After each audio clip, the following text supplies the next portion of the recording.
Bharatiya Janata party पुरस्कृत आमदार प्रशांत पारिजारिक यांच्यावरती गुन्हा दाखल करण्याची मागणी S4 न्यूजचे संपादक सुरेश काटे यांनी केलेली आहे।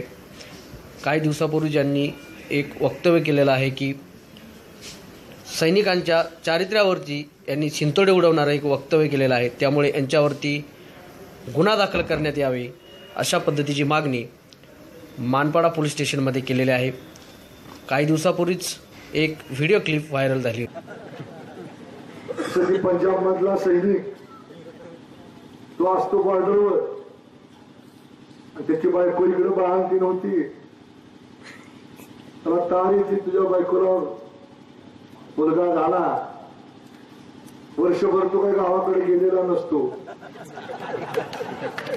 तिथं पेढे वाटतो, लोक म्हणतात काय झालं, ते म्हणतो मला पोरगा झाला। सगळं राजकारण। मित्रांनो, वैयक्तिक